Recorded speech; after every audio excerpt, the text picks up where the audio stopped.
Merci Étienne Giros, merci beaucoup pour cette présentation et pour ce défi que vous nous avez lancé. On va tout de suite s'attacher avec Sébastien Bazin à redresser l'image de la France. Sébastien Bazin, bonjour. Vous êtes le PDG d'Accor. Et vous connaissez évidemment très bien cette entreprise pour en avoir été d'ailleurs longtemps avant un actionnaire, si ce n'est l'actionnaire prépondérant. Vous êtes à la tête d'un métier difficile. Oui, il n'y a pas beaucoup de métiers faciles. Les médias, c'est pas très simple, mais l'hôtellerie, c'est vraiment compliqué en ce moment. Vous avez été évidemment très largement impacté par la crise. Et donc, on va essayer de voir comment est-ce que vous pouvez réagir. On va bien sûr faire un petit focus, un grand focus même sur l'Afrique, voir quel est votre poids là-bas et comment est-ce que vous pensez que l'après-crise pourra se dérouler. D'abord, votre poids, votre présence en Afrique, elle se mesure comment ? Elle est beaucoup trop faible. Et donc c'est pour ça que je suis venu ici, parce qu'on va remédier à ça. C'est Accor à 5200 hôtels dans le monde et à peine 170 en Afrique, c'est-à-dire moins de 3% du parc. On devrait être à la hauteur de la population africaine, donc on devrait être pas loin de 20% de notre parc, mais on n'est pas là encore. Mais on a décidé de mettre les bouchées triples et on va y arriver. Ça va prendre un peu de temps, probablement 5 ans, 10 ans, 15 ans, mais on s'en est donné les moyens et humains et en termes de capitaux. Donc je vous expliquerai comment. Mais je suis très, très optimiste sur l'Afrique en général. Et très volontariste sur votre activité là-bas. Vous vous concentrez dans les zones francophones Alors, on a commencé là où c'était le plus facile. Oui. C'est-à-dire qu'on a commencé au Maghreb depuis très longtemps, depuis 1975. Puis on est allé sur l'Afrique de l'Ouest, puisqu'on avait une communauté et beaucoup de choses en commun. Et maintenant, on va, depuis 5 ans, sur l'Afrique centrale, sur l'Afrique du Sud, sur l'Afrique de l'Est. C'est moins facile, mais c'est humainement extrêmement enrichissant. Et c'est juste que les méthodes ne sont pas les mêmes, y compris d'ailleurs en Afrique de l'Ouest. Les méthodes ne sont pas les mêmes entre le Sénégal et la Côte d'Ivoire. Le principal moteur de votre développement, c'est quoi? C'est tourisme, business? C'est les deux. Aujourd'hui, il y a un déficit d'infrastructures hôtelières en Chine. Et d'ailleurs, on le voit dans les chiffres. En Chine, en Afrique, excusez-moi. Il y a, j'allais dire à peine, m'en voulez pas quand je dis ça, il y a 80 millions de visiteurs internationaux qui viennent en Afrique. C'est à peu près le même chiffre que ceux qui viennent en France. Ouais. Donc il y a 1,5 milliard de visiteurs internationaux dans le monde. Donc aujourd'hui, il faut s'attaquer à la fois au milieu urbain, puisque c'est là où il y a un déficit d'implantation hôtelière. On est à peu près à moins de 1 chambre pour 1000 habitants en Afrique. Vous êtes à 15 chambres pour 1000 habitants aux États-Unis et à 10 en Europe. Donc c'est un rapport de 1 à 15 ou 1 à 10. Donc il faut donner avec les segments économiques, à travers nos marques, Ibis, Novotel et autres, l'accès dans les grandes villes à un équipement qui soit accessible. Et puis il faut en même moment aller découvrir les destinations touristiques, elles sont nombreuses, en dehors des grandes villes. Donc il faut faire les deux à la fois, les deux demandent des capitaux, les deux demandent des partenariats, et notre job à nous, c'est de donner les marques, des capitaux et du trafic. Et de trouver des partenaires, je suppose. Mais on va parler de tout ça. Un mot donc sur la crise du Covid, cette année 2020 épouvantable, 2021 qui est compliqué. Ça va aller mieux. Ça va aller mieux. Pour l'instant, c'est cauchemardesque, mais voilà, on a encore 2 mois à attendre maximum. Ouais. Donc, comment ça s'est passé en Afrique en particulier? Fermeture partout, lockdown? Alors, c'est à peu près la même chose, moins 75% de baisse d'activité, ce qui est exactement le même chiffre pour Accor dans le monde. Donc avec nos hôtels qui étaient fermés à 80%. Ils sont réouverts maintenant à plus de 80%. C'est faible comme taux d'occupation. C'est plus important quand on est dans les pays du Maghreb, plus important en Europe de l'Ouest, en Afrique de l'Ouest, pardon. Mais c'est une question de vaccin. Dès lors que le vaccin sera mis en place, on retrouvera du vent dans les ailes. Maintenant, je dois reconnaître que j'ai un profond respect sur la façon dont l'Afrique a géré cette épidémie de manière beaucoup plus efficace que nous l'avons fait en Europe du Nord. Qu'est-ce qui était le plus frappant? Leur méthodologie, leur façon de faire accepter à la population, le déploiement du système sanitaire, probablement parce qu'ils ont une expérience plus grande de gérer des épidémies. Mais on a beaucoup à apprendre de ce qu'ils ont fait en Afrique. Beaucoup. Ouais.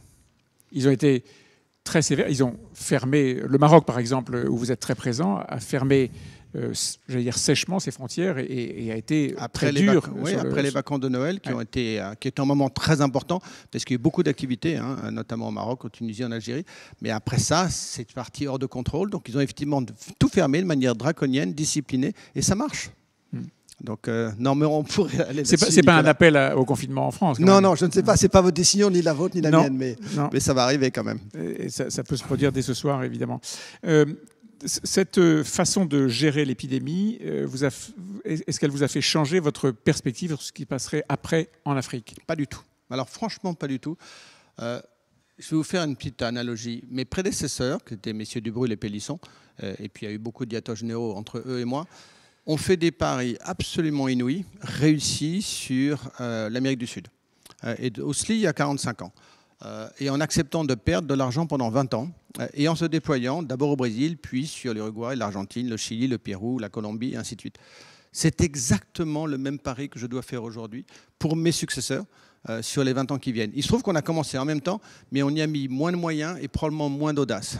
Et donc moi, j'ai décidé il y a 2 ans, il y a 3 ans, que voilà, j'en avais assez qu'on soit timide sur l'Afrique. C'est 25% de la population mondiale dans probablement 25 ans, 30 ans. On n'a pas le droit de ne pas y être. Et pour des raisons de développer le tissu économique local, et pour des raisons aussi d'augmenter la part du tourisme, qui est à peine 7% en Afrique, très différent entre encore l'Afrique du Nord et l'Afrique du Sud. Mais enfin, ce n'est que 7%. Dans d'autres pays, on n'est pas loin de 10 ou de 20% en Grèce. Donc on sait qu'on peut aller chercher ces 10%. Mais pour aller les chercher, il faut que l'infrastructure soit là.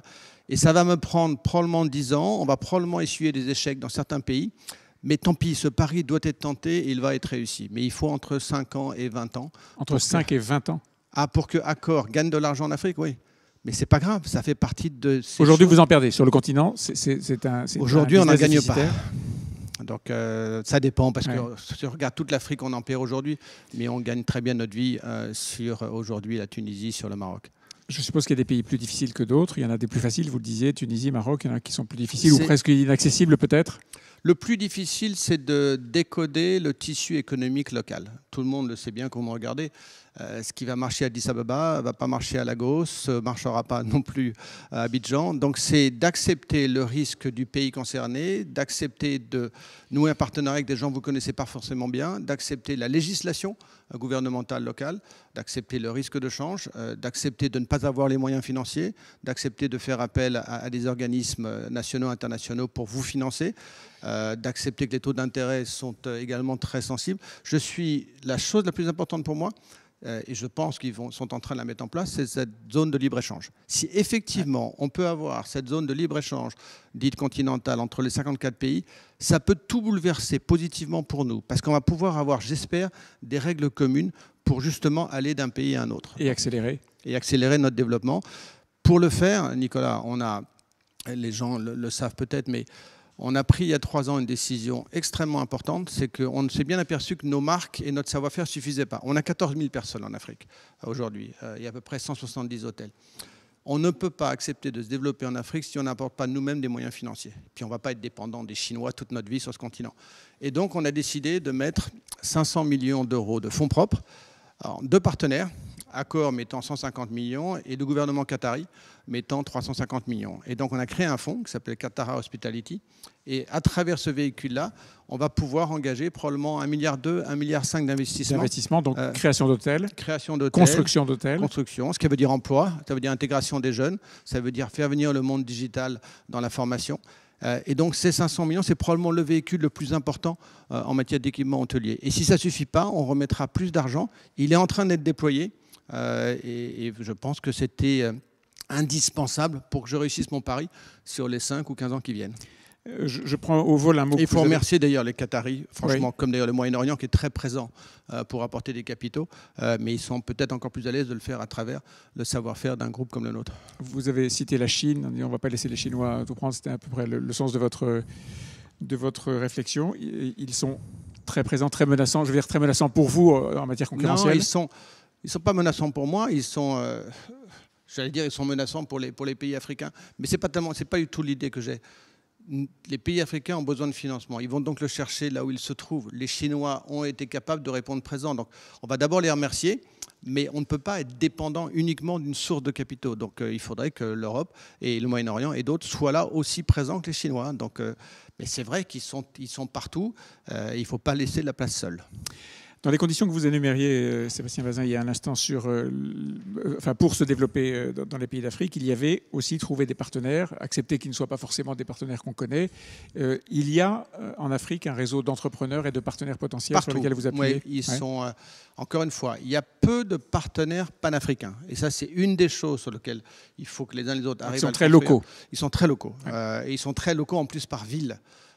Et pour beaucoup d'entre eux, ils ont des moyens qui sont importants pour la ville concernée, mais qui ne sont pas illimités. Et puis certains d'entre eux sont très liés au régime en place, certains d'entre eux le sont moins. Et pour nous, la lecture de cette association entre le gouvernement, la législation, le partenaire local, elle est extrêmement difficile. Et on peut se tromper et on va se tromper. Mais on n'a rien fait en Afrique sans avoir à chaque fois un partenaire local dans le pays concerné, parce que c'est celui qui nous apprend les codes du pays. Et les emplois, et les employés. Est-ce qu'il y a une employabilité? C'est un secteur qui est très exigeant sur le plan des services.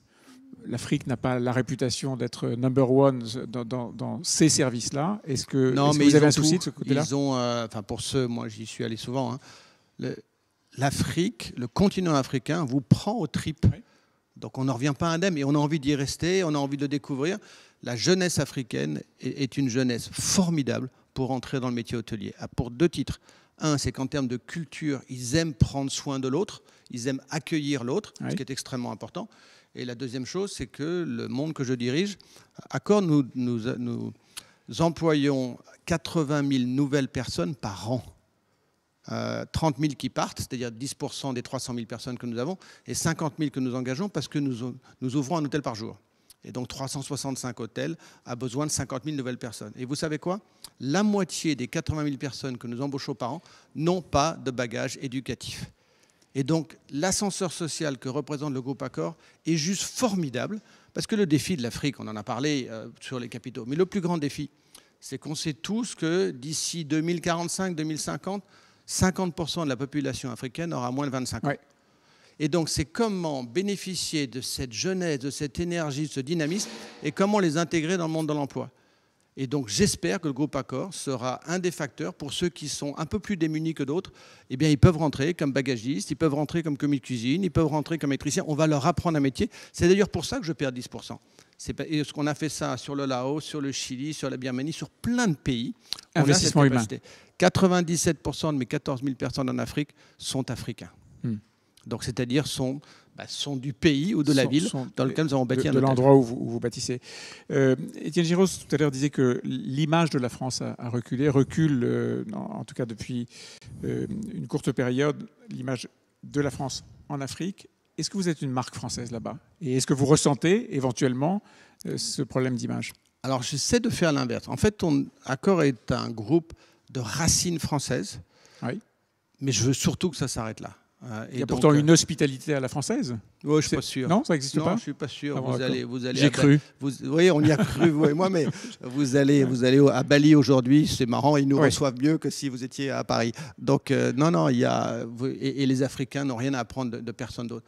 Là où j'ai mes limitations, c'est bien sûr, nous avons une éducation, une racine française, j'espère une audace française, mais mon Dieu, je veux que toutes les marques du groupe soient des marques locales.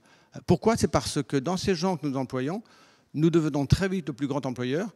Très vite, l'approvisionnement local, ça irrigue une personne sur 4 là où nous sommes. Et donc, on doit être responsable de l'environnement, de l'approvisionnement, de l'empreinte carbone, de tout ce qui se passe. Et donc, plus on va être vécu comme une marque locale, mieux ça va se passer. On l'espère tous et ça va se passer. En 2021, la crise sera à un moment ou à un autre derrière nous. Est-ce que le modèle va changer pour vous? Est-ce que le modèle... Oui, on dit beaucoup, il y aura un nouveau monde. Moi, j'y crois modérément. Mais est-ce que le modèle va changer? Alors, ce n'est pas le modèle qui change, c'est la clientèle qui change. Ce qui va peut-être nous conduire à changer le modèle. Ouais. Vous avez aujourd'hui, de manière indéniable, deux évolutions frappantes. Les deux vont d'ailleurs vont frapper l'Afrique comme partout d'ailleurs dans le monde. Première évolution, besoin énorme de se ressourcer, besoin d'aller découvrir la nature, besoin de la respecter. Et donc besoin de s'enrichir, tant en termes de gastronomie que de découverte de l'autre, que de culture, que d'architecture. Et donc vous allez avoir un certain nombre de gens dans lesquels le produit va leur importer beaucoup moins que le service lui-même. Et donc un groupe comme le nôtre, on va pouvoir irriguer et emporter avec nous des gens qui vont, j'espère, passer 5 jours à Abidjan et non pas 3 jours pour enfin découvrir ce qui se passe autour de ce pays. Et sortir de la piscine. Et sortir de la piscine. Ouais. Donc ça, c'est quelque chose qui est très enrichissant parce que comme on a 97% de gens locaux, ce sont les premiers qui ont envie de faire découvrir leur pays. Deuxième chose, télétravail, ce qu'on est en train de faire là avec le Zoom. Ça marche, ça m'enquiquine parce que je vais perdre 10% de ma clientèle internationale parce qu'elles vont rester en Zoom. Parce qu'ils vont moins voyager, mais il faudra quand même aller voir les clients. Oui, pour certains d'entre eux, mais ça ne m'enquiquine pas non plus parce que l'autre côté de la médaille, c'est que vous allez avoir énormément de gens qui vont être capables de travailler de n'importe où. Et les gens qui ne veulent pas retourner dans leur bureau pour des raisons de transport et autres ou de qualité de vie, vous allez voir qu'ils n'ont pas envie non plus de rester chez eux parce que c'est confiné, parce que le Wi-Fi ne marche pas. Et donc le monde hôtelier va être capable d'irriguer du jeudi soir au mardi des gens qui vont travailler le vendredi et le lundi de mon hôtel, dans lequel tous les services sont là, mais qui vont bénéficier de ces 4 jours pour pouvoir amalgamer leur qualité de vie, leur monde du travail. C'est déjà commencé, je veux dire, oui, c'est parti ça. C'est vrai? Bien sûr, c'est parti depuis à peu près 6 mois. Et les employeurs le demandent, parce que les employeurs doivent répondre positivement à leurs collaborateurs. Et franchement, nous sommes très bien placés pour accueillir ces gens-là. Je me suis toujours battu depuis 7 ans. 99% de notre métier, c'était d'accueillir quelqu'un d'une autre ville ou d'un autre pays. Par essence, parce qu'il a besoin d'un lit et d'une douche. Eh bien, en fait, c'est stupide. Je devrais avoir 80% de mon métier qui s'adresse au monsieur qui habite dans la rue d'à côté. Parce que de 8h du matin, qui a envie de changer d'air. Qui a envie surtout d'être accueilli entre 8h du matin et 8h du soir. Et les deux populations se mixent très bien. Pourquoi mes hôtels doivent-ils rester libres entre 8h du matin et 8h du soir? Donc je dois m'adresser à mon quartier, aux gens qui vivent autour de moi, aussi bien qu'à ceux qui viennent d'ailleurs. L'hôtel du quart d'heure. L'hôtel du quartier. Pour référence à la notion développée par la maire de Paris. Est-ce que ça veut dire que vous allez construire, que vous avez déjà transformé des hôtels ou que vous allez les construire différemment? Alors, on les construit différemment parce qu'on essaye de mutualiser ce qu'on appelle dans notre jargon le back of the house, c'est-à-dire ce que le client ne voit pas. Donc, on fait beaucoup d'hôtels qui s'appellent des combos, c'est-à-dire qu'on met un Ibis à côté d'un Novotel, on met un Adagio à côté d'un Mercure. Donc, en fait, on massifie les services communs avec des chambres différentes, mais dans un même emplacement. Donc, ça peut être 2 bâtiments ou un seul bâtiment avec une entrée commune. Donc, non, il y a beaucoup de choses on devient plus intelligent avec l'âge. Hein. Oui, il paraît. Simplement, je reviens sur la construction différente. Si vous voulez faire utiliser les hôtels différemment, y compris dans la journée, on n'a pas besoin des mêmes services. On n'a pas besoin des mêmes lieux. Ça ne change pas grand-chose, Nicolas. Franchement, pour aller accueillir des gens qui viennent travailler, ils peuvent travailler très bien pendant 2 heures, 3 heures dans un lobby. On va avoir des espaces probablement plus réservés. Mais non, entre auditorium, salle de réunion, le bar, le restaurant, le lobby, si vous saviez le nombre de mètres carrés non utilisés. Et ça va être sous forme d'abonnement. Et puis, on va accueillir ceux qui ont besoin d'être accueillis, c'est-à-dire ceux qui n'ont pas la chance d'avoir un bureau. Les Africains aiment voyager aussi, et ils aiment venir en France. Tous les ans, le CIAN organisait un grand forum à cette époque-là de l'année. Cette année, à cause évidemment du Covid, tout ça est reporté. On fait une première section, conférence en visio, et puis on se retrouvera en juillet à Paris. Est-ce que vous avez un message particulier à adresser à tous ceux qui, en Afrique, nous regardent, ou à adresser aux Français pour qu'ils aillent avec vous en Afrique? Alors, les messages sont complètement différents.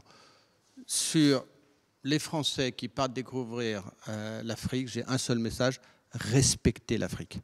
C'est un endroit dans lequel vous n'avez pas le droit d'y aller pour 1 nuit ou 2 jours. Vous devez y rester 7 jours pour comprendre quelque chose. On ne comprend rien en 1 nuit sur place. Le message pour les Africains: avant de voyager ailleurs, découvrez votre région. Ce qui est frappant dans les chiffres du tourisme aujourd'hui en Afrique, 8 personnes sur 10 en Europe viennent d'Europe. C'est ce qu'on appelle un marché domestique intra-régional. En Afrique, c'est 1 personne sur 2 viennent de la région. Franchement, qu'ils aillent déjà découvrir leur pays à 4 heures de chez eux, qu'ils aillent découvrir le pays d'à côté avant de changer de continent, ça changera beaucoup de choses pour le tissu économique local, pour l'emploi et pour la jeunesse. Donc découvrez d'abord votre pays. Et pour la il est fierté aussi riche que ce qui se passe ailleurs. Et pour la fierté du continent? Et pour la fierté du continent, l'audace. Je pense que le plus important, sur ce que disait monsieur avant sur l'image des Français, mon Dieu, on a une responsabilité, on doit faire preuve d'audace, qu'on doit accepter le risque, mais on ne peut pas être absent, et humainement et professionnellement, de l'Afrique. Impossible. Ou alors on est aveugle. Ce tourisme intra-régional, il est assez raccord avec ce que les compagnies aériennes semblent penser du redécollage, si j'ose dire. Mais c'est le continent des 30 prochaines années. Personne n'a aucun doute là-dessus. La seule chose, c'est que si on n'est pas prêt d'y participer, on passera à côté. Merci beaucoup. Merci. Merci Sébastien Bazin. Merci pour tous ces messages et cette vision que vous avez de votre métier et de ce métier appliqué à l'Afrique. Merci Nicolas. Merci. Je vais passer la parole